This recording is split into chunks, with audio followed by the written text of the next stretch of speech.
akan dilaksanakan hari Sabtu ya, hari Sabtu pukul 11 sesuai dengan kesepakatan. Ada nggak yang saya rasa semua harusnya bisa ya, karena sebelumnya saya sudah tanya dulu kan, kira-kira Anda bisanya hari apa gitu. Mmm, Materi yang sekarang itu kita masuk ke bagian desain universal. Anda bisa lihat materinya di Classroom, itu semua sudah saya simpan di situ ya, di chapter di minggu ke-10.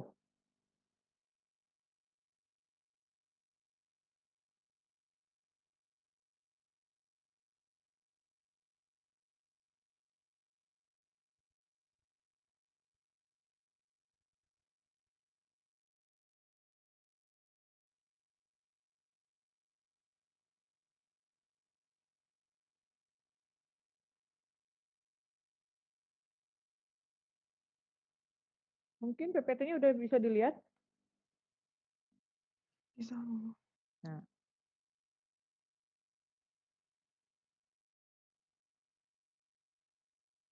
jadi kita lihat ya, apa yang dimaksud dengan desain universal. Ini contoh kasusnya tuh sebetulnya awalnya begini, jadi di buku diceritakan nih, ada satu produk, rumah tangga, itu mereknya OXO. Dia menjual alat untuk mengupas gitu ya, yang, alat kecil misalnya seperti untuk mengupas sayuran, mengupas kentang, wortel. Nah, awalnya dia membuat desain yang menarik. Jadi artinya, gimana cara biar orang itu tertarik melihat, produknya ketika disimpan di rak sebuah toko gitu ya. Jadi di rak ini nanti dia menyediakan beragam, eee, asumsinya gitu kalau alat itu sudah dijual di toko, disimpan di rak, gimana caranya biar produk itu menarik ketika orang akan membeli gitu ya, sehingga dari warna, dari apapun itu dipertimbangkan. Nah, lantas dia itu, mengubah konsep. Jadi dia itu mempertimbangkan bagaimana misalnya alat itu mungkin dari beragam masukan ya dari pengguna, lantas dia mengubah konsep. Jadi bagaimana agar alat itu, ketika digunakan itu mudah, ya jadi orang tuh nggak butuh effort yang besar untuk mengupas gitu ya. Asumsinya mungkin orang yang, ada kan satu alat misalnya ketika kita pakai itu kita harus, eee punya punya tenaga yang gede gitu ya untuk menggunakan. Nah, dia enggak sih, jadi dia desainnya, bagaimana alat itu ketika digunakan, orang bisa menggunakan dengan mudah, sekalipun mungkin orang yang, punya keterbatasan. Nah, kemudian ketika barangnya itu disimpan, misalnya disimpan di rak di lemari kita gitu ya. Nanti dia bisa mempertimbangkan bagaimana kalau misalnya barangnya itu disimpan, orang itu bisa, eee,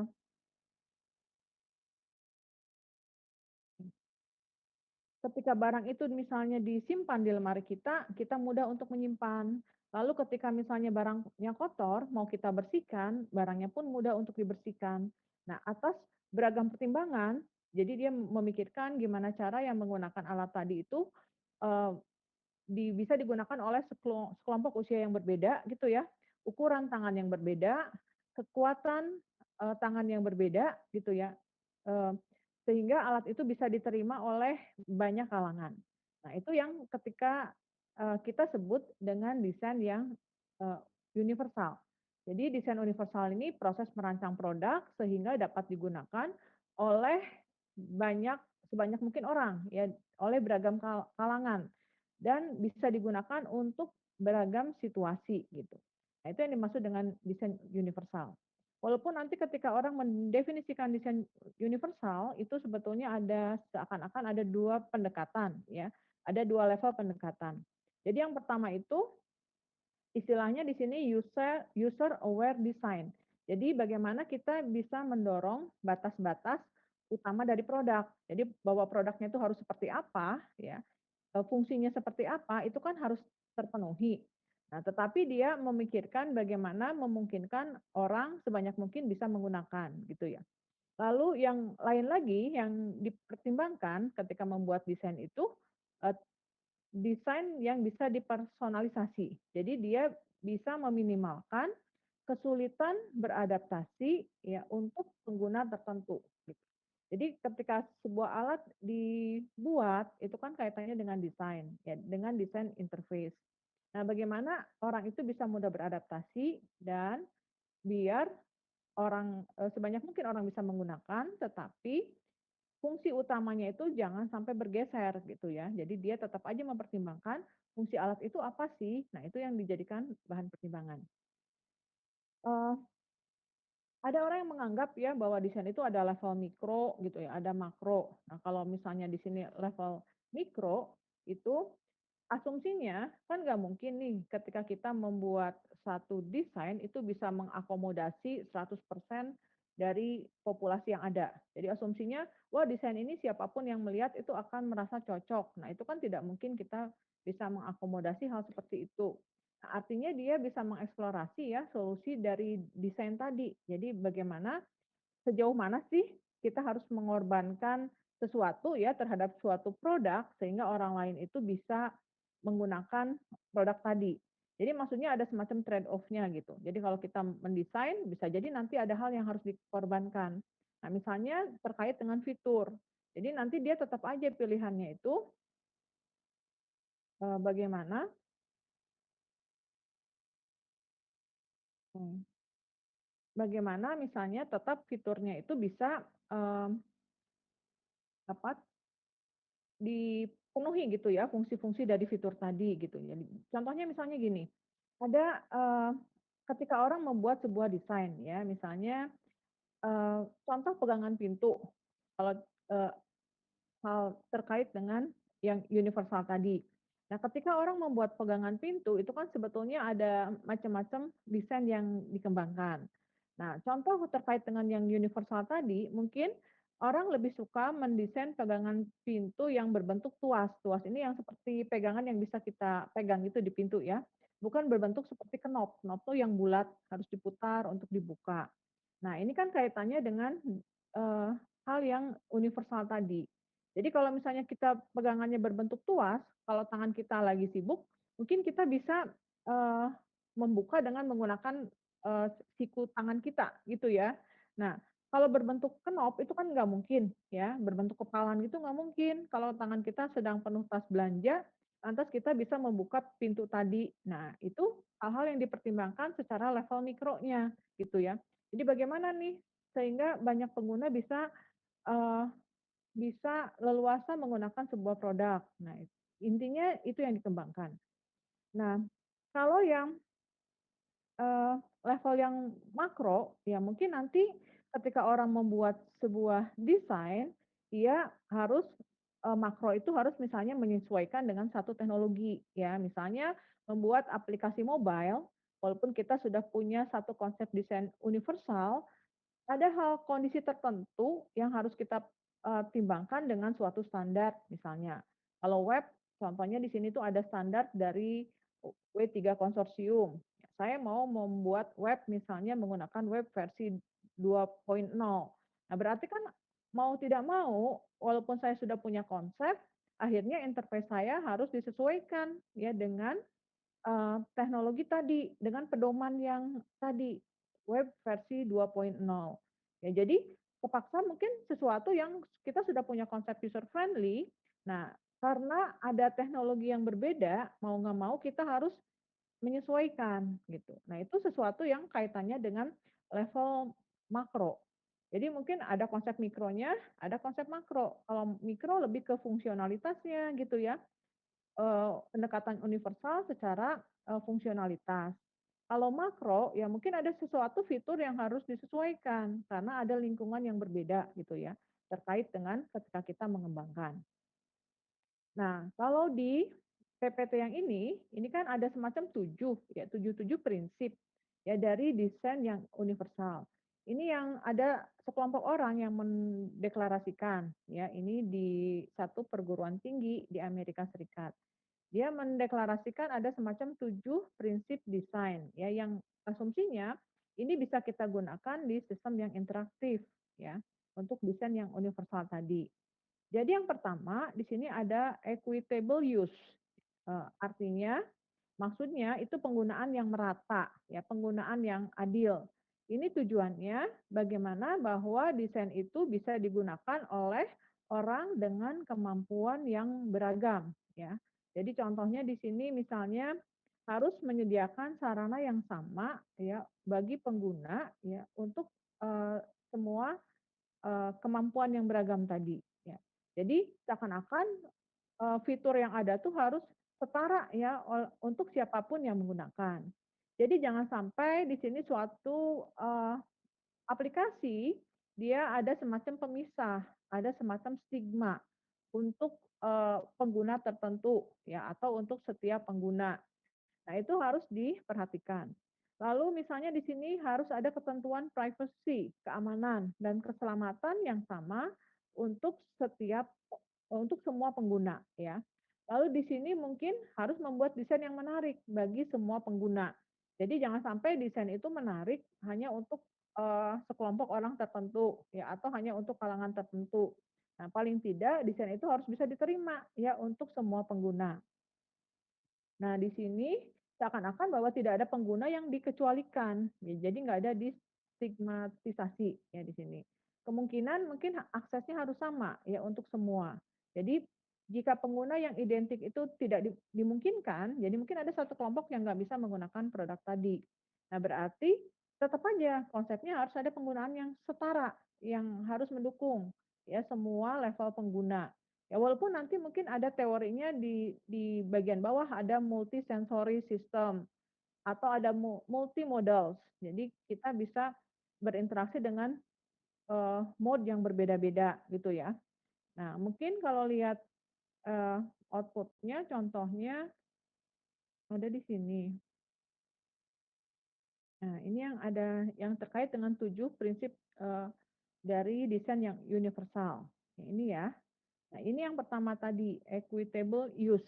Contohnya di sini mungkin kalau di negara yang sudah maju kan, konsep interface itu tidak hanya terbatas ke dalam sebuah, aplikasi ya. Jadi produk apapun, itu kan asumsinya kalau ada selama dia ada user yang menggunakan, berarti kan konsep interface-nya harus dipertimbangkan.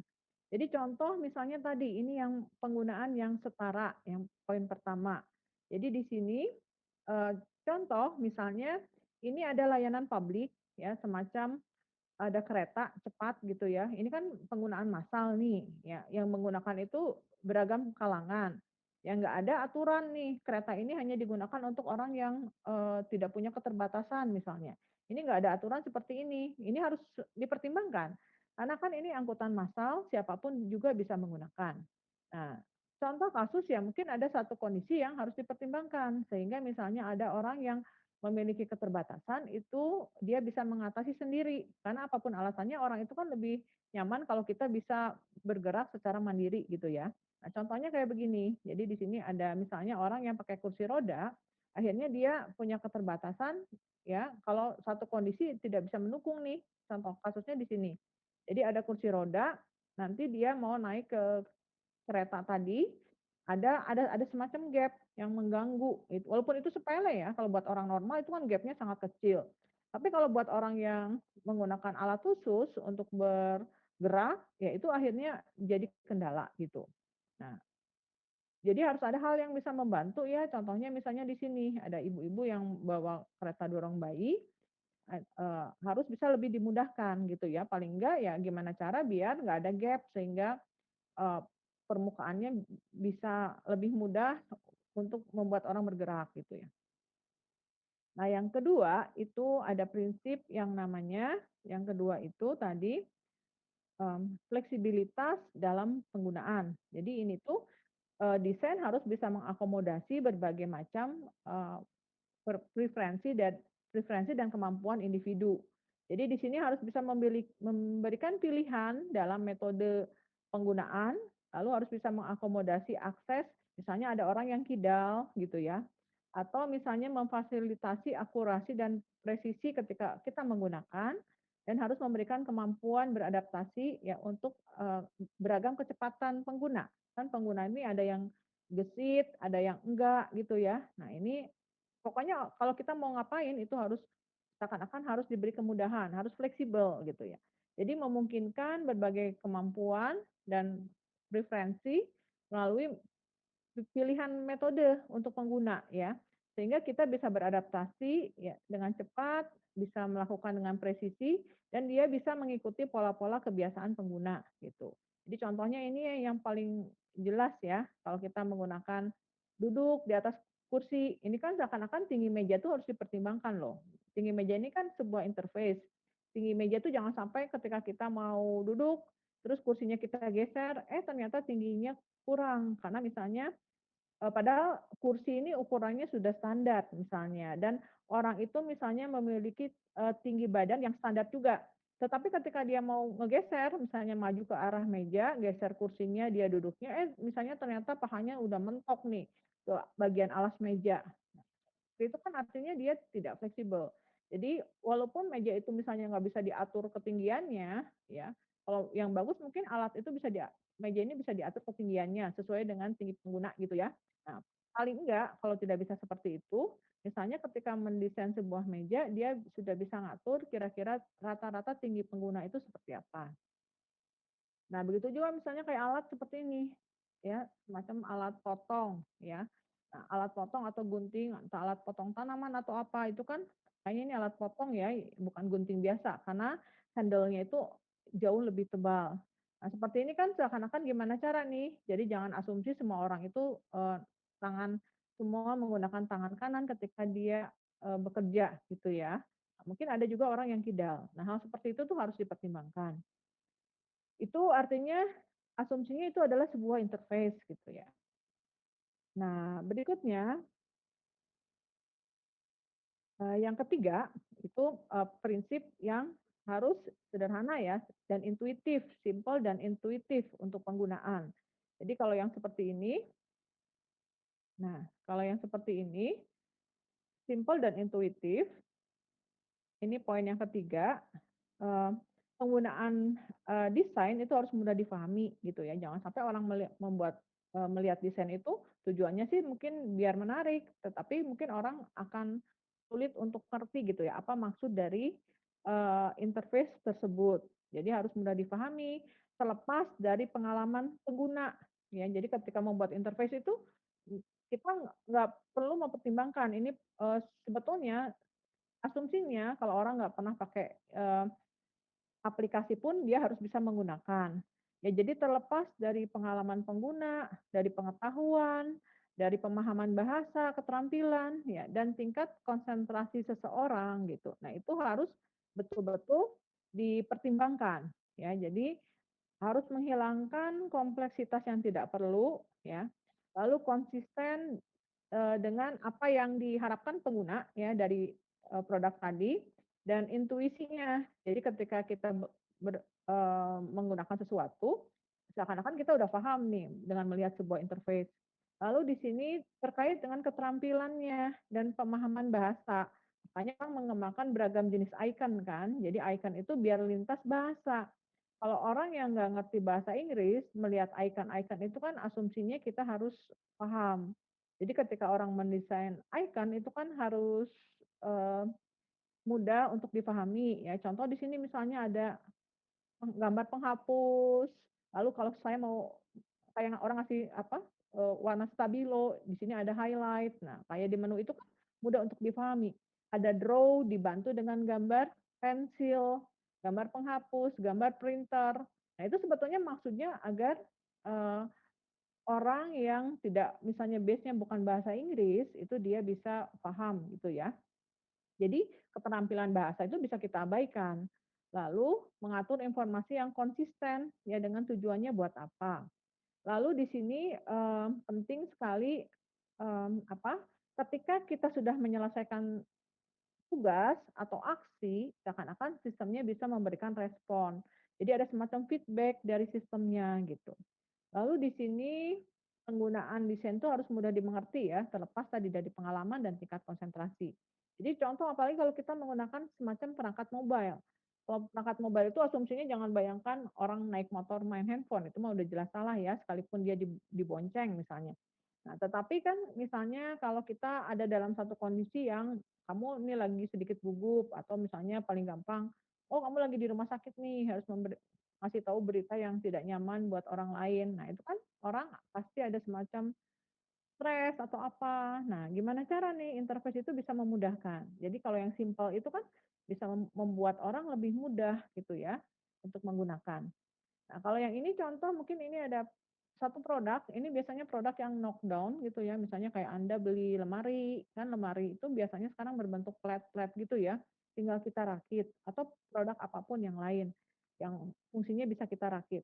Nah, kalau yang seperti ini kan biasanya simple, simple ya asumsinya kalau kita nggak butuh perangkat apapun untuk memasang. Kita paling cuma butuh semacam obeng yang simple-simple lah, nggak butuh satu perangkat bantuan yang khusus. Dan biasanya kalau kita lihat instruksinya, ya dia dibantu dengan visual berbentuk gambar ya. Jadi harus mirip nih apa yang ada di gambar dan apa objek yang realnya. Nah, sehingga nanti kita cuma tinggal ngikuti guide dari petunjuk itu ya, kita bisa melakukan. Dan ini kan intuitif nih, oh kita lihat gambar begitu ya, lantas kita lihat bentuk fisiknya pun juga mirip. Nah, kalau intuitif ya kita udah otomatis aja seakan-akan ya, nggak usah berpikir terlalu keras, paling kita cuma tinggal mencocokkan aja nih, ini gambarnya, oh ini, eee, apa, produknya yang mana, itu posisinya ada di sebelah mana, nah itu yang kita pertimbangkan. Ini info chat, ini suka ngilang nih, deh, mmm, oke, yang berikutnya ada yang dimaksud dengan, prinsip yang keempat, di sini perceptible information, informasinya harus jelas ya, lalu, eee gimana cara bahwa informasi itu harus, komunikatif ya, sehingga nanti penggunanya itu paham. Terlepas dari kondisi lingkungan atau kemampuan sensorik seseorang, kalau di sini. Jadi kalau di sini itu contoh kalau yang terkait dengan interface ya, mungkin kondisi tertentu redundansi informasi itu dianggap penting ya, sesuatu yang redundan itu mungkin penting ya, termasuk di sini misalnya informasi harus mewakili dalam mode yang berbeda-beda ya, misalnya contoh di sini, ada gambar, lalu dibantu dengan teks, apalagi ini kan informasi ini mungkin ada di kayak di apa, seperti di negara Jepang gitu ya, di sini kan banyak sekali mungkin kalau ada turis kan dia nggak ngerti, nggak paham ada bahasanya. Jadi di sini ada huruf kanji, ada, teks yang alphabetical biasa, dan dia dibantu dengan gambar gitu. Jadi kalau kita lihat di sini, ini kan sebetulnya sifatnya sudah redundant ya, dia kan maksudnya sama, gambar dengan huruf kanji dengan teks yang alfabet biasa itu kan sama maknanya. Tetapi ya dia mau nggak mau harus seperti itu, ya karena itu kan ada di ruang publik, biasanya misalnya ada di stasiun, sehingga orang lain itu kan harus paham. Nah, apalagi dia menggunakan bahasa yang, eee, khusus, karakter yang khusus, nah itu penting. Lalu kalau di dalam sebuah interface, itu kontras itu paling penting ya, sehingga orang bisa nge-highlight informasi.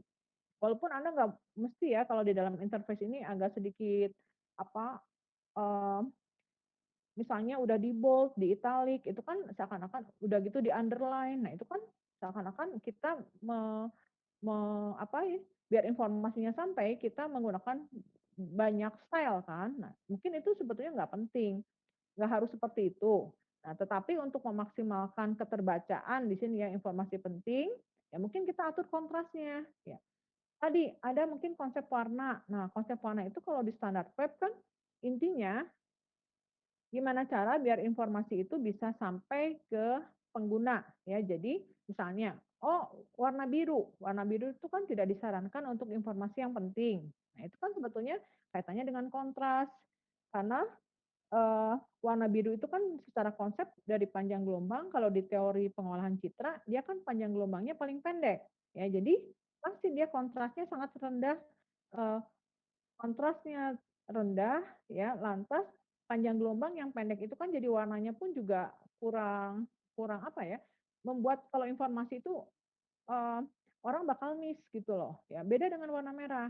Warna merah itu panjang gelombangnya paling tinggi, ya kalau di, apa, cahaya yang visual itu. Jadi otomatis karena panjang gelombang paling tinggi, informasi penting itu nggak bakal miss ya kalau kita simpan pakai warna merah. Walaupun kan karena warna merah itu panjang gelombang paling tinggi, itu nggak mungkin kalau Anda banyak banget informasi yang Anda tulis pakai warna merah, gitu. Jadi untuk nge-highlight bisa pakai warna merah, misalnya untuk warning, itu kan dianggap sesuatu yang penting. Nah, kamu untuk meningkatkan keterbacaan, ya itu bisa seperti itu. Atau kamu atur kontras. Nah, kalau di seperti ini kan contoh misalnya ada satu ruangan. Satu ruangan itu kan, misalnya ini terutama untuk malam hari gitu ya. Untuk malam hari itu kan di sisi lain, eee, mereka harus menghemat listrik. Karena kebayang nggak kalau ruang gede, ruang publik, mungkin orang yang datang ke situ pun jarang gitu ya. Dia misalnya, harus menghemat listrik.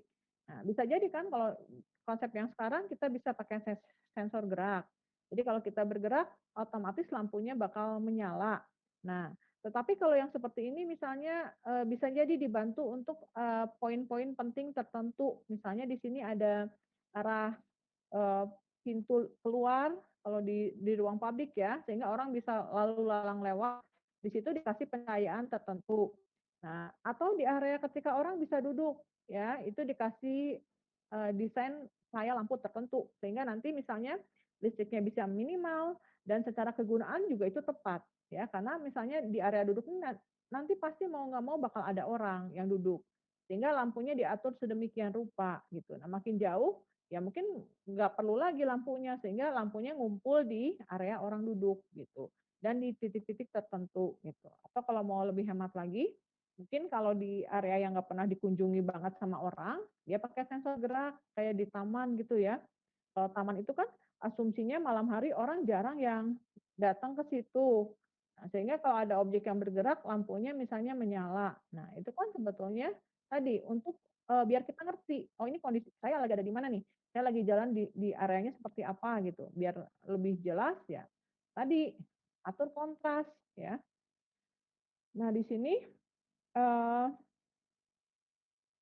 termasuk di sini ya, kompatibilitas dengan berbagai macam, perangkat yang digunakan dan orang untuk yang keterbatasan, memiliki keterbatasan secara, sensorik. Nah, itu harus bisa diakomodasi gitu ya. Di sini, eee intinya ya, kalau terkait dengan sebuah interface di sebuah aplikasi, itu bagaimana desain itu bisa mengkomunikasikan informasi. Jadi kita tuh tahu gitu ya, ketika ada satu informasi yang harus diterima oleh pengguna, kita tuh bakal langsung tahu gitu, mana yang menjadi poin penting buat kita gitu.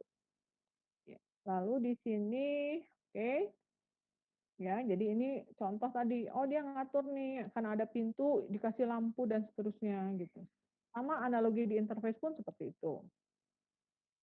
Yang poin 5 ya, yang poin 5 itu, ini toleransi terhadap kesalahan, ya. Jadi di sini, eee, meminimalkan bahaya dan konsekuensi gitu ya, yang merugikan dari tindakan yang bisa disengaja ataupun tidak. Nah, itu harus diminimalkan. Jadi, bisa jadi kan orang, "Ah, takutnya orang ini melakukan hal yang, eee" beresiko ya, baik orang sengaja itu ya, memang sengaja dia mau melakukan ataupun tidak, ya tetap aja kan namanya apa, pengguna tuh harus dilindungi gitu maksudnya.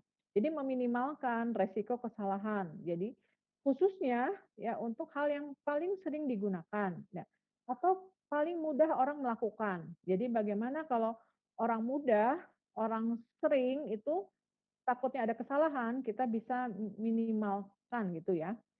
Termasuk misalnya, kita sifatnya bisa melindungi gitu ya, pengguna tadi, ya, dari bahaya kesalahan, atau ketika semacam di aplikasi ini ada, oh, fitur untuk fail safe, nah itu kan untuk melindungi, ya, dan mencegah biasanya tindakan bawah sadar pengguna dalam, melaksanakan tugas, bahwa kita tuh harus hati-hati gitu ya. Nah itu yang penting, penekanannya di situ, ya.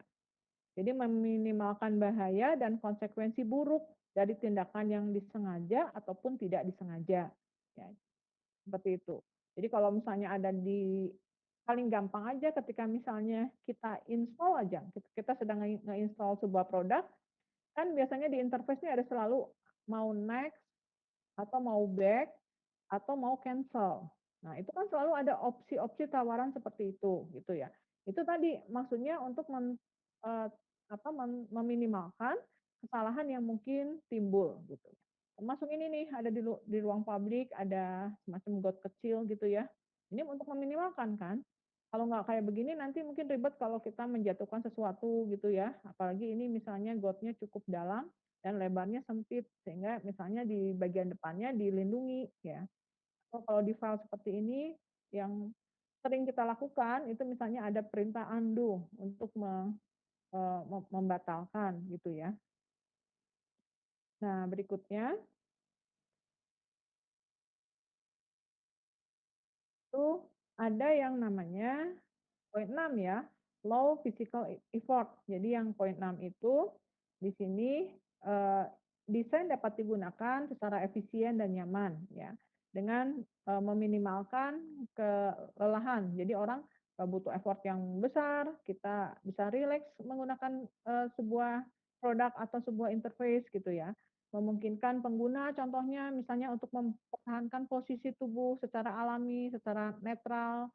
Lalu ketika kita melakukan menggunakan misalnya, kekuatan yang wajar gitu ya, meminimalkan tindakan yang berulang-ulang kalau di dalam sebuah aplikasi, lalu meminimalkan upaya fisik yang berkelanjutan ya.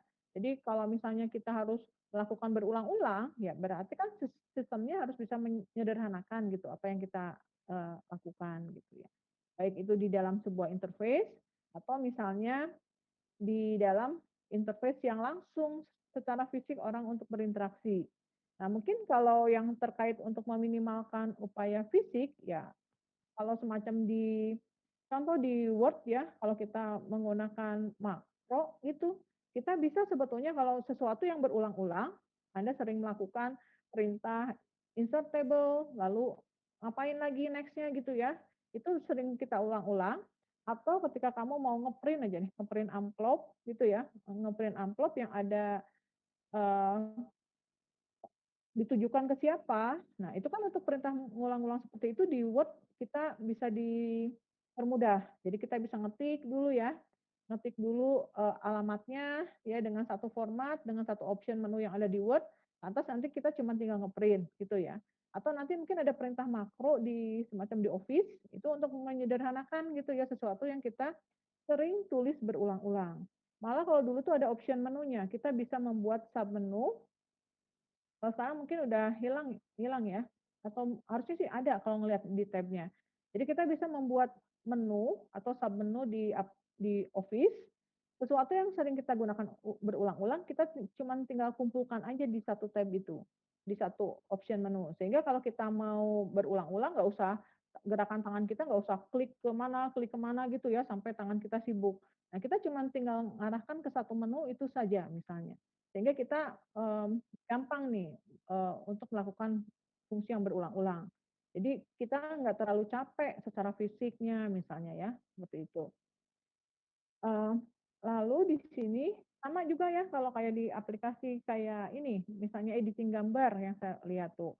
Misalnya low physical effort-nya misalnya tadi, kan kita bisa membuat desain, ngubah-ubah gitu ya, ngubah-ubah gambar, mengubah apapun ya dari desain yang kamu buat. Nah, misalnya kamu mau nge-undo itu kan nggak mesti undo, kalau undo kan mundurnya sekali-sekali gitu ya. Nah, kalau kayak semacam tools editing gambar kan kita cuma lihat di history-nya. Nanti di history itu kan ada list semua aksi yang sudah kita gunakan, nah, yang sudah kita lakukan. Nah, kalau kita mau meng-cancel, kita cuma tinggal klik aja ke posisi mana nih, ya yang ada di list tadi, sehingga gambarnya akan balik lagi ke posisi yang sebelumnya. Nah, itu kan sebetulnya menyederhanakan gitu ya, sehingga kita, mengurangi kelelahan secara fisik ketika kita menggunakan, eee, sebuah produk.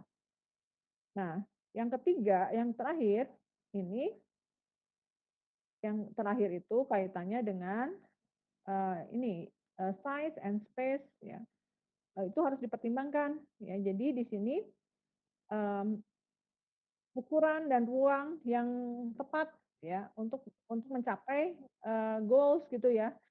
Juga termasuk misalnya, bagaimana kita menggunakan produk atau bagaimana kita menggunakan, eee, interface, terutama ini kaitannya dengan sebuah produk sih sebetulnya ya. Jadi terlepas dari ukuran tubuh gitu, postur tubuh, atau mobilitas pengguna. Nah itu sebetulnya harus dipertimbangkan.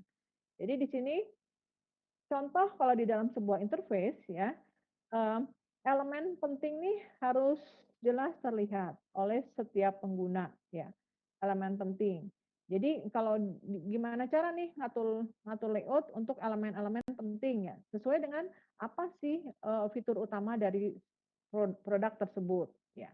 Nanti kalau misalnya di dalam aplikasi kalau, eee, option-nya sangat banyak, biasanya kan nanti dia, eee menunya bisa kita setting gitu ya, mana menu yang akan kita view, mana yang mau kita, eee, invisible, mau kita hide. Nah, itu kan bisa bisa kita atur ya sebetulnya.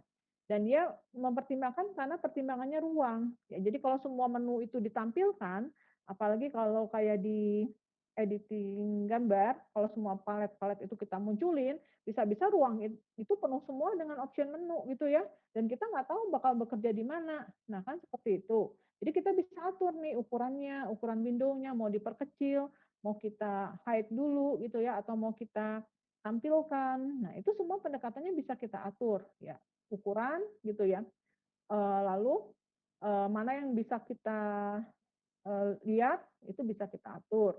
Lalu memudahkan kita untuk menjangkau sebetulnya ya, asumsinya kalau di aplikasi menjangkau ya kita bisa manggil dengan cepat, ya kita cuman tinggal hafalin function key-nya atau apa, atau nanti cuman tinggal klik kanan gitu ya. Nah, lalu bisa mengakomodasi variasi dari tangan dan, ukuran tangan misalnya ya, itu kan size-nya kalau secara fisik. Mouse, nah mouse ini kan ada interface-nya, berarti mouse ini kan sudah didesain nih, gimana cara bahwa tangan yang kecil, tangan yang besar itu semua bisa diakomodasi. Nah, lalu misalnya ada, ruang yang cukup misalnya untuk semacam sistem bantuannya ya, sistem help-nya, kita bisa mengatur setting-setting-nya, ya sesuai dengan Eee, keterbatasan atau kebutuhan pengguna gitu. Jadi di sini intinya ya itu ya. Jadi di sini bisa mengakomodasi berbagai macam pengguna ya. Kalau lihat di sini ini contohnya misalnya kalau interface yang fisik ya, pertimbangkanlah misalnya lebar, pintu masuk. Kalau ini kan semacam di ruang pabrik ya, kita mau misalnya mau menggunakan alat transportasi massal, ini kan pertimbangkan orang yang pakai kursi roda kan mungkin ada lebarnya. Makanya alat itu sebetulnya ada standarisasi ya, semacam kalau paling gampang semacam port-port yang ada di ini aja, ada di laptop, itu kan standar ya. Terus misalnya, apa, alat-alat kebutuhan listrik atau alat apapun itu kan ada standar. Sehingga nanti kalau ada standar, orang mendesain alat, dia baca standar, ya terkait dengan ukuran, sehingga alat itu bisa digunakan dimanapun gitu. Nah, kalau kayak gini kan berarti kalau orang mendesain kursi roda harusnya ada satu standar ya yang terkait dengan ukuran kursi roda. Nggak bisa kita mendesain tanpa, mengacu ke standar. Ya, kalau kita nggak mengacu ke standar artinya kan seperti ini nih, kalau kita dibawa ke ruang publik yang, dibuat menggunakan standar, akhirnya misalnya kursi rodanya nggak bisa lewat, misalnya kayak begitu ya. Jadi sebetulnya ya lebih baik semua balik lagi ke standar. Nah, kalau yang ini contoh misalnya ada di semacam sama ya, kayak di, MRT kayak begitu. Nah, di sini, dia apa, mempertimbangkan nih, itu kan sama ya, dia, eee, size-nya penting, ya, size dan space. Ya, ini kan tujuannya gimana cara orang bisa me mengambil, apa, mengangkut sebanyak mungkin gitu ya.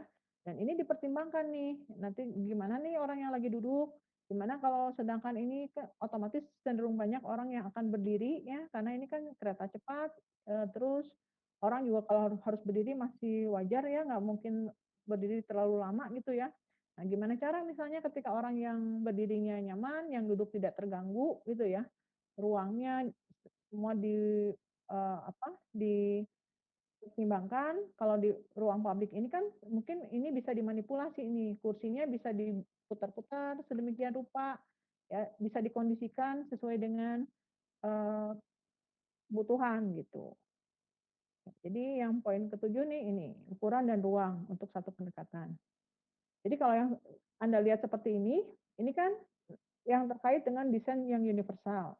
Jadi asumsinya ini bisa mengakomodasi beragam pengguna, ya. Jadi anggap deh, pengguna itu range-nya sangat lebar gitu ya, sangat dari segi usia ini rentangnya sangat, sangat lebar. Jadi mungkin dari usia yang, remaja misalnya kalau dalam sebuah produk ya, sampai dengan orang tua. Nah, contohnya misalnya seperti yang desain universal, contohnya seperti Facebook. Facebook itu kan digunakan oleh beragam kalangan. Nah, dari situ Anda mungkin bisa mempelajari ya, dari segi pemilihan konsep warna, ya konsep warnanya nggak aneh-aneh ya, nggak semacam produk lain yang betul-betul, full color gitu ya, dengan background hitam, dengan warna yang kontras apa, tinggi dan seterusnya. Sehingga ada kesan tertentu terhadap interface tadi. Nah, kalau yang Facebook kan enggak ya, dia cuman warnanya biru sama putih. Ya, dia, cari warna yang aman gitu ya. Dia menggunakan background putih, asumsinya, oh mungkin untuk mengatasi beragam keterbatasan ya, dari kemampuan orang. Misalnya mata orang kan bisa beda-beda ya, mungkin ada yang low vision dan lain-lain. Atau mata kita suka cepat lelah. Nah, paling aman kan menggunakan background putih, ya. Hanya kalau Anda lihat Google background putih, ya, Facebook background-nya putih. Nah, coba Anda bisa amati deh, mana sih sesuatu yang sifatnya universal, itu menggunakan warna yang tidak putih. Nah, Anda kan bisa amati. Ada nggak misalnya website yang asumsinya desain yang digunakan untuk kalangan usia, tapi warna background-nya merah misalnya. Anda bisa ngamati dari situ ya. Jadi dari segi desain, pemilihan warna juga sudah misalnya dia cari warna yang aman ya, yang bisa digunakan oleh banyak kalangan. Nah kemudian setelah itu misalnya, pemilihan font. Nah font-nya kan nggak aneh-aneh ya, yang penting misalnya bisa meningkatkan keterbacaan. Lalu dari desain apa, user interface-nya juga kan simpel ya. Nggak ada hal yang rumit gitu ya, ada baik area buat apa, title, ada gambar, nanti di situ mungkin ada komen, nanti ketika orang mau nge-like, lalu ada beberapa icon di situ kan. Nah, beberapa icon misalnya sedih, marah, ya sesuai dengan kebutuhannya kalau di Facebook. Dan itu pun dia pakai ikonnya yang aman. Yang aman tuh artinya dia cuman membatasi sama marah ya. Kalau nggak salah yang dislike itu kan nggak ada ya. Nah, ini dia cuman marah, senang, gitu ya, sedih, love, suka, ya itu kan sesuai dengan, tujuannya lah gitu. Jadi jangan sampai nanti ada perdebatan yang membuat orang misalnya merasa tersinggung. Jadi dia icon yang aman, ada bagian konten, bisa juga fitur buat nge-share. Nah, itu kan sebetulnya tujuannya tadi, itu kan media sosial. Dia membuat fitur-fitur yang umum, yang bisa digunakan oleh banyak kalangan gitu. Nah, itu yang kaitannya dengan desain yang universal.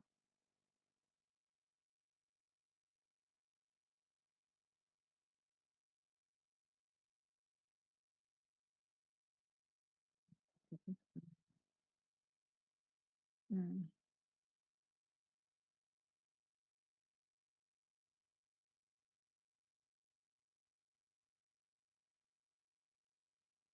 kemudian ini tuh, kaitannya dengan yang desain universal tadi ya. Jadi, bisa jadi bagaimana caranya untuk mengakomodasi beragam kemampuan pengguna ya. Di sini ada yang namanya, eee, kalau bicara secara konsep ada yang namanya kaitannya dengan sense. Jadi di sini kalau namanya saluran sensorik itu kan bisa beragam, ya.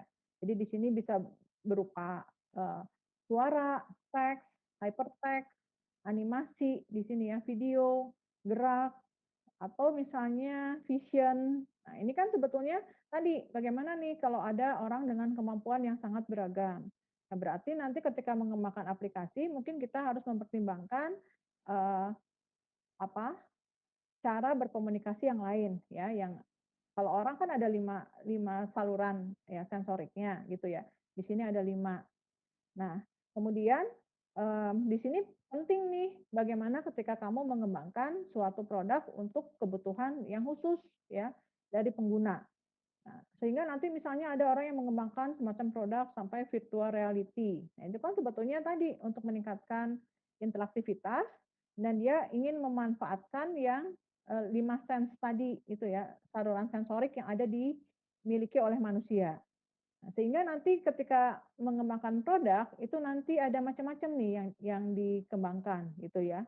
Jadi di sini misalnya, gimana cara nih kalau kamu harus mengembangkan satu interface dengan menggunakan sense yang lain. Nah, mungkin kalau yang taste sama smell, nah apakah udah ada nggak misalnya interface yang memanfaatkan hal seperti itu, ya. Kecuali kecuali kalau yang sight, sound, sama touch itu kan sudah umum, ya. Kalau touch itu paling gampang semacam di perangkat seperti handphone, kita sudah menerapkan konsep seperti itu. Malah teknologi yang dikembangkan juga macam-macam ya, ketika user bisa nge-touch gitu, teknologi screen-nya gitu, yang berkembang beda-beda gitu, yang dikembangkan beragam. Nah, ada lagi yang istilahnya multimodal. Ada multimodal, ada multimedia. Kalau multimedia itu kan kaitannya dengan, eee, representasi informasi ya, dengan beragam media. Jadi, kalau Anda membuat sebuah konten, kamu bisa memanfaatkan media yang beragam, ya. Kalau secara konsep di sistem komputer, media itu kan ada teks, ada gambar, ada audio, ada video, dan ada animasi. Jadi, eee, beragam untuk mengkomunikasikan informasi gitu ya. Nah, kalau yang terkait dengan produk tadi ya mungkin ke interface-nya berpengaruh ya. Mungkin kamu harus tahu nih kapan menggunakan, teks, kapan menggunakan video. Kalau teks itu kan ribetnya kalau kita menampilkan di screen tuh informasi yang sangat panjang, ya. Kalau informasi sangat panjang itu kan orang cenderung malas untuk membaca. Jadi idealnya sih, sesuatu yang, eee, se kalau teks itu sesuatu yang memang nggak bisa diwakili oleh informasi yang lain, gitu ya. Misalnya, ada satu informasi yang terkait dengan pernyataan, statement orang, atau orang mau sosialisasikan terkait dengan peraturan. Ya peraturan kan nggak bisa diwakili oleh apapun, karena memang ada bunyinya, ada isinya kan. Nah, tetapi untuk informasi yang lain bisa aja kamu konversi ya, misalnya hal yang kalau kamu tulis menggunakan teks amat sangat panjang, tetapi kurang jelas. Nah, misalnya kamu ubah aja deh, misalnya kamu menjelaskan tentang data. Nah, kalau tentang data kan bisa berbentuk grafik. Grafik kayak semacam Excel itu memiliki kelebihan ya, karena dia bisa lintas bahasa. Orang yang nggak bisa bahasa Inggris, baca grafik itu mungkin bakal paham gitu ya, informasi yang ditampilkan. Jadi tadi yang terkait untuk mendukung 7 prinsip, ya ada konsep yang namanya multimedia. Nah, ada lagi yang namanya multimodal. Jadi kalau multimodal kita bisa, sistemnya harus bisa menyediakan banyak mode ya untuk berkomunikasi.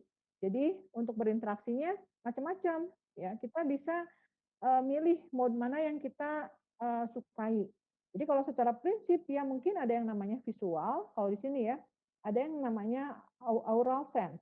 Jadi kalau menggunakan visual ya kita mode-nya ya, eee, apa, seperti objek yang kita lihat di screen, ya banyak gambar-gambarnya, orang mengembangkan icon, icon yang berbentuk gambar gitu ya. Ada juga nanti misalnya konsepnya ke semacam, eee, apa, berbentuk suara misalnya ya, sehingga dengan sound tadi orang bisa mengembangkan, beragam teknologi gitu ya. Misalnya ada pengenalan speech, orang berbicara, lalu misalnya ada orang mengembangkan semacam, eee, earphone. Earphone itu icon tapi berbentuk suara, ya. Dia mengembangkan bentuk-bentuk yang standar gitu ya, sehingga siapapun juga bisa menggunakan. Kalau earphone itu biasanya suaranya bisa berbentuk suara sintetik gitu ya, atau bisa juga memang suara yang di-generate menggunakan semacam alat MIDI gitu ya, atau bisa juga berbentuk speech. Lalu nanti ada earphone, ada juga suara sintetis. Suara sintetis itu kalau di bagian bawah, di situ dijelaskan, jadi dia bisa suara berdasarkan data belajar. Jadi data belajar itu seakan-akan suara orang tuh direkam, ya. Dia bisa membuat, menyimpan beragam sampling frekuensi suara orang berbicara yang sintetis nih. Kemudian dari sampling suara tadi, dia bisa ya suara. Jadi suara itu dari sampling-sampling frekuensi, ya, frekuensi orang berbicara. Nah, itu juga bisa gitu. Jadi secara konsep ya tadi ya, kalau bisa visual, bisa juga ke semacam sound gitu ya untuk, eee, mode untuk berinteraksi. Jadi kalau indra kan bisa eee penglihatan, suara, touch, rasa, dan smell tadi ya, dan bau. Nah, ada nggak coba interface yang sudah menggunakan konsep tadi, 5 sense tadi, indera manusia? Ya, kalau mode ya itu tadi, gimana cara informasi itu bisa disampai maknanya gitu ya. Ini kan tadi bisa verbal, bisa visual, aural nih suara, bisa juga kalau yang konsep sekarang mode ini ruang, ya, spasial, ruang tuh. Bisa juga konsepnya kalau di sini temporal, kalau temporal ini kaitannya dengan waktu. Jadi informasi yang ditampilkan secara kontinu itu biasanya temporal. Temporal itu audio masuknya dan video, ya. Dan bisa juga gestur. Kalau gestur itu kan berarti sensornya beda ya. Kalau gestur itu biasanya sensornya kita menyebutnya, sensornya menggunakan sensor kamera. Jadi dia gerakan fisik. Gerakan fisik itu bisa gerakan tubuh kita atau bisa gerakan tangan, ya, untuk berinteraksi dengan sebuah interface. Mungkin seperti, eee, Microsoft yang Kinect itu ya, itu kan gesturnya bagus. Dia gestur dan auralnya, akurasinya tinggi. Karena dulu ada kakak kelasnya yang mengembangkan interface menggunakan Kinect tadi. Jadi dia Kinect itu kan karena punyanya Microsoft, dia dikembangkan base-nya menggunakan bahasa C. Nah, kakak kelasnya itu ketika membuat tugas akhir, dia itu mengembangkan interface, tetapi dia ya base-nya yang berdasarkan Kinect tadi. Jadi dia memodifikasi coding-nya sendiri gitu.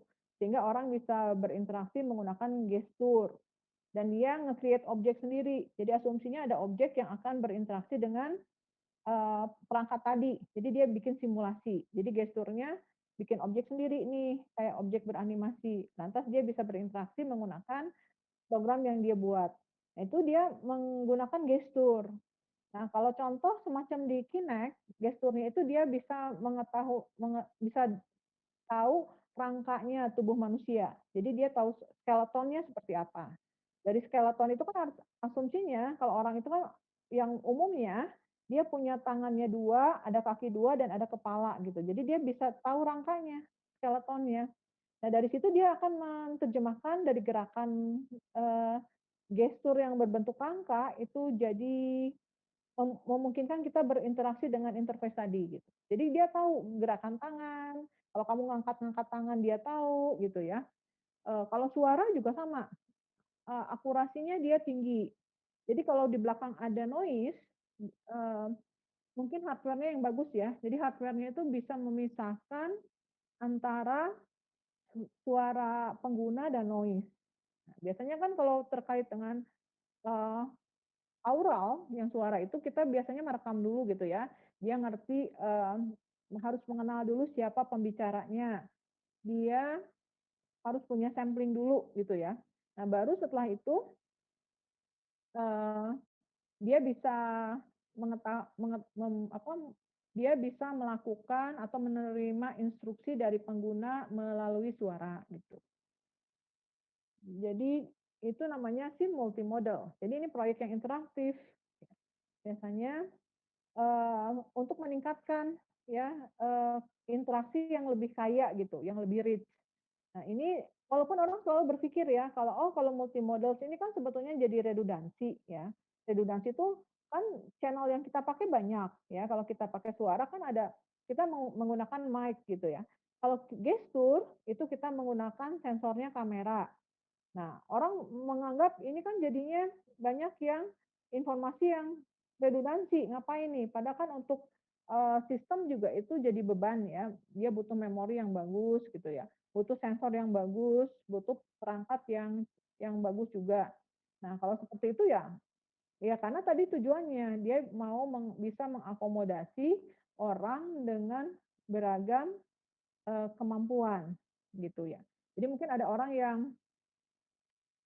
apa, tadi, dengan beragam keterbatasan, ya. Jadi kemampuan keterbatasan orang itu beda. Jadi dia menyediakan fitur yang bisa kita atur gitu ya, mau verbal atau mau visual, seperti itu. Oke, sampai sini ada pertanyaan?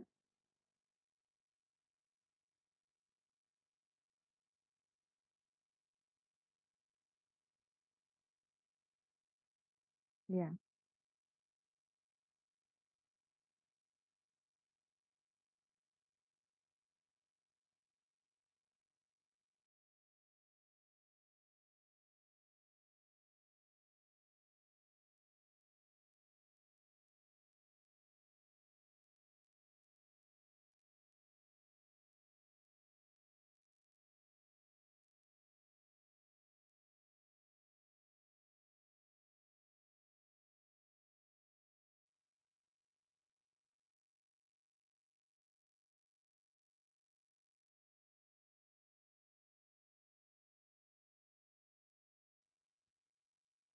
oke.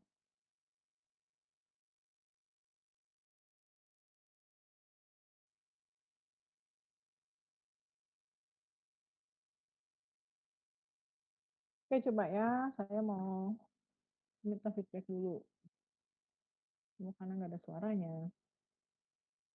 Nah, bentar.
Oke, tolong cek ya di week 10 coba baca dulu.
Ya,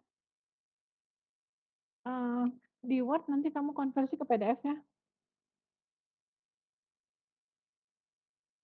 .pdf. Ya tergantung, di produk itu ada nggak ketujuhnya, kalau nggak ada ya nggak usah.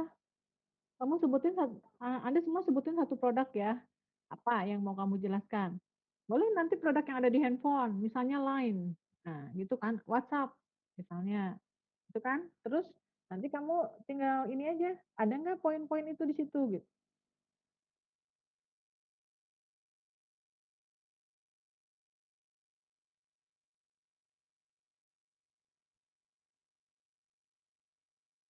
Apapun, di web boleh, di desktop boleh, apapun yang pernah kamu pakai, yang familiar deh buat kamu boleh. Atau nge-review web juga boleh, kayak Facebook tuh. Nah, kan Facebook ada preferensinya, ya kan? Keamanan, oh itu, ada keamanannya, lengkap banget di situ. Itu kan universal banget sebetulnya Facebook.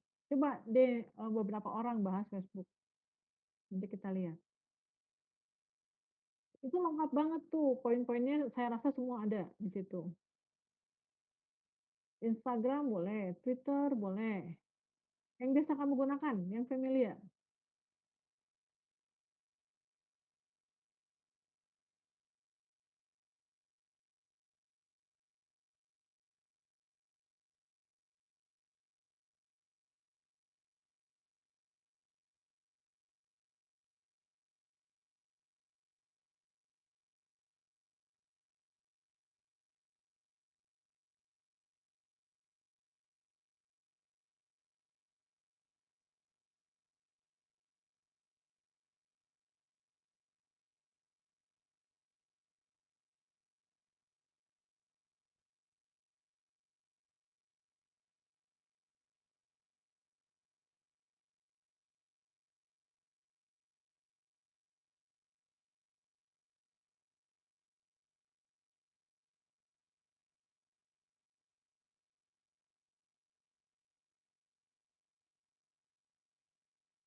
Baru 18 orang ya yang mengumpulkan?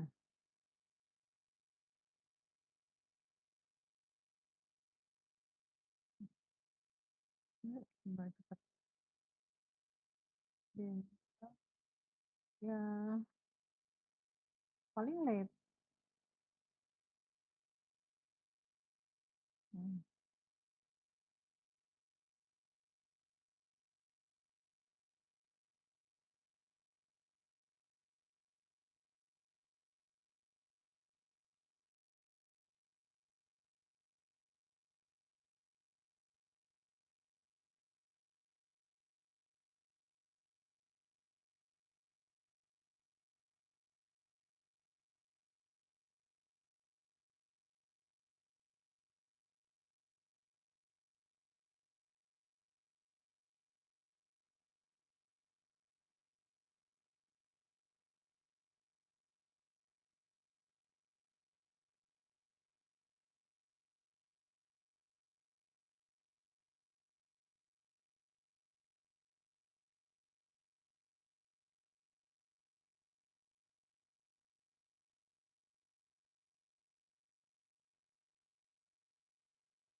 Masih banyak yang belum ya. Ya udah, saya kasih ini aja deh. Waktunya udah dikit lagi. Hmm, bentar ya. Sip. Hmm,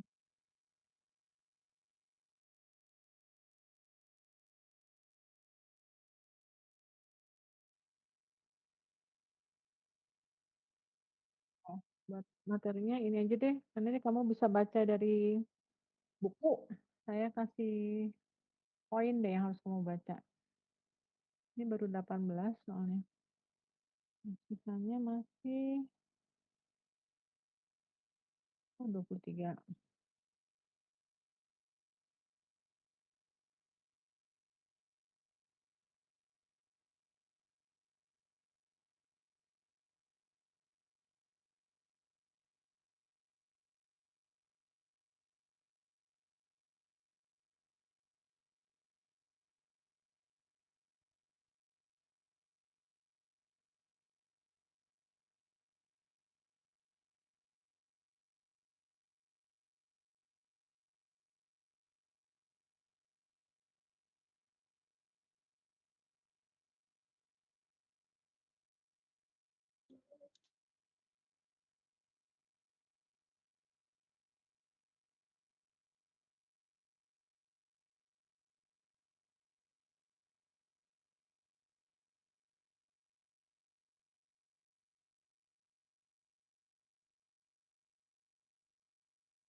Kalau yang buat ini udah dikumpulkan belum? Yang referensi jurnal udah semua?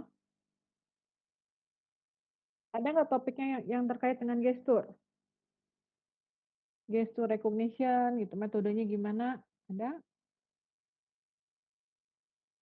Ini yang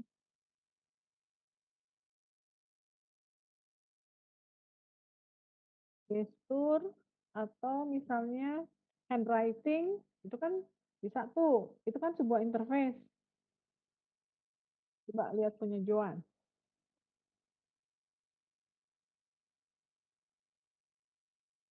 Saya lihat ini ya yang materi buat share buat.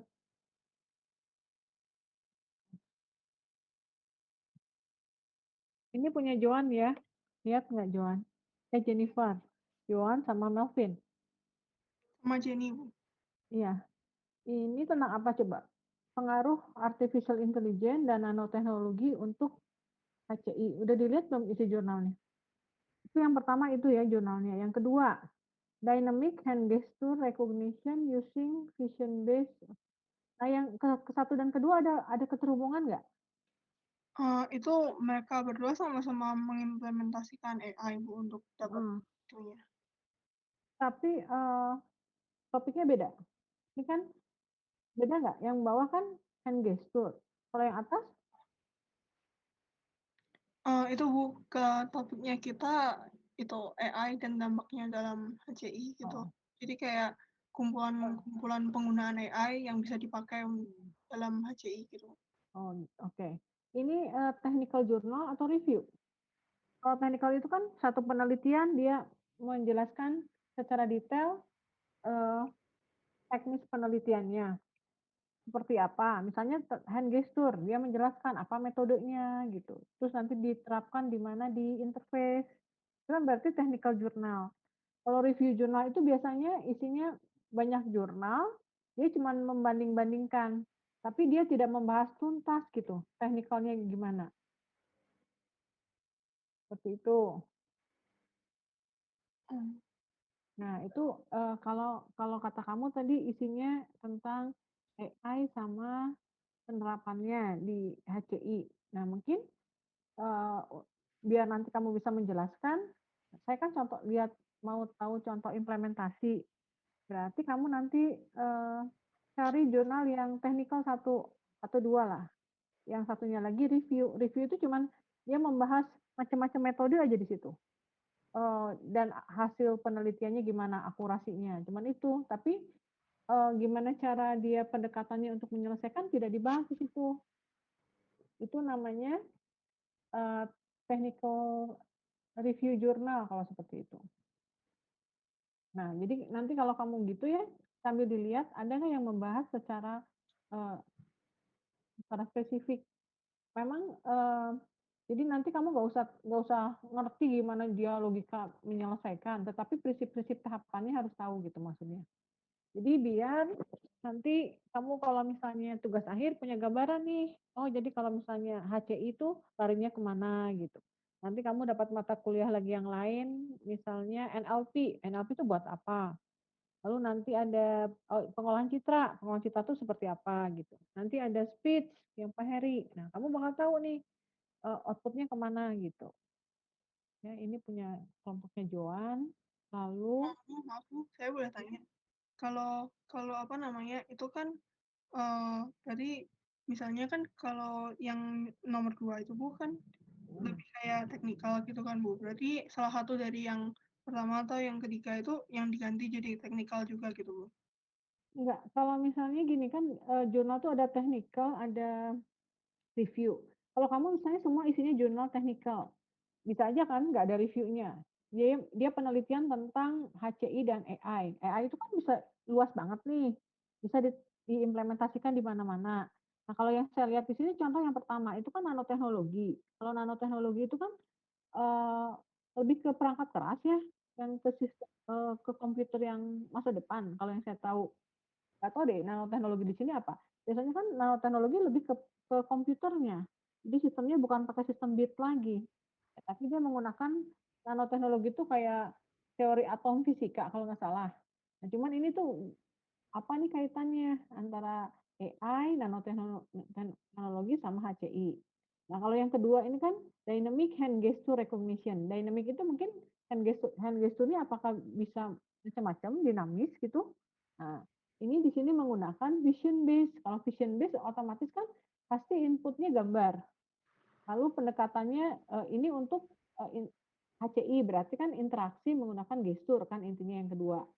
Nah, kalau saya rasa mending kalau kamu lebih cari aja spesifik mau ke mana. Misalnya ini hand gesture untuk, HCI. Di situ pasti ada konsep AI-nya kan untuk klasifikasi biasanya. Nah, kalau kamu misalnya mau ngangkat satu topik hand gesture, ya udah nanti semuanya aja coba dicari yang terkait dengan hand hand gesture. Jadi ini bisa aja boleh ini dipakai nanti ditambah. Karena kalau yang di bagian bawah ya, eee, beda lagi nih, ini augmented reality. Nah, augmented reality itu ada konsep, eee, hand gesture-nya enggak misalnya, itu kan udah hal yang beda nih, augmented sama, interface hand gesture. Jadi saya rasa lebih baik kamu yang spesifik aja ke satu bidangnya gitu, apa yang mau kamu jelaskan. Nah, kalaupun ada review jurnal, cari yang review jurnal yang membandingkan metode beragam metode hand gesture gitu. Misalnya hand gesture pakai AI, hand gesture pakai SVM, hand gesture lagi nanti misalnya ada yang pakai apa metode yang lain ya, yang untuk deteksi bentuk-bentuk objeknya kan ada, nyari kandidat objeknya gimana, ya itu kan ada banyak teknik. Nah, itu bisa kamu satu review jurnal yang isinya membanding-bandingkan metode. Nah, jurnal yang lainnya kamu cari yang technical gitu, yang menjelaskan gimana sih konsep hand gesture itu diterapkan di HCI gitu. Kalau ya ini kan yang pertama saya nggak tahu nih apa isinya, nggak bisa nebak gitu. Kalau yang kedua dan ketiga kan seakan-akan yang kedua nih hand gesture, ya, yang dynamic, cuman saya nggak tahu nih arti dynamic di sini tuh apa. Lalu yang bagian ketiga nih tentang augmented reality. Nah itu kan kayaknya itu nyambung nggak? Ya, jadi kalau nyari jurnal mending yang topiknya sama, tujuan. Coba ya, saya lihat lagi jurnal yang lain. Coba siapa jurnalnya yang mau saya lihat, ada nggak? Mau saya komentarin? Ya kelompok siapa? Bu, saya boleh tanya satu lagi nggak, Bu? Ya? Untuk nanti kalau misalnya kita udah menulis yang tugas besar kita, Bu, nanti kira-kira bentuk tugas besarnya itu kita nulisnya kayak gimana ya, Bu? Kamu cuma menjelaskan aja sih apa isi jurnal itu. Oh, berarti Isinya itu. kita kayak mereview jurnalnya gitu. Review, kayak kamu menjelaskan aja isi jurnal itu apa sih. Jadi apa masalahnya, apa metode yang dipakai, apa goals-nya, apa output-nya, nanti boleh cerita akurasinya gitu. Cuman itu aja, ya harus menjelaskan ya itu apa hubungannya HCI dengan misalnya dengan gestur, apa sih keuntungannya interface dengan menggunakan hand gesture. Cuman itu aja, menarik kesimpulan dari jurnal yang kamu baca gitu. Ya Oh, latihan baca jurnal, karena nanti banyak banget ya yang TA itu nggak bisa baca jurnal. Tuh, jadi biar terbiasa. Yang multimedia juga saya gitu ya, karena biar terbiasa, karena mereka tuh kan materinya kompleks ya, lari kemana-mana. Jadi Anda cuma biar punya gambaran aja. Oh, scope itu nanti kalau ke depan penelitian kayak begitu. Nanti kaitannya dengan bidang apa saja gitu harus harus tahu, harus harus kira-kira oh gini loh kompleksitasnya gitu. Jadi biar cepat paham dari awal, karena nanti banyak banget di mata kuliah metodologi penelitian itu kan untuk penulisan tugas akhir.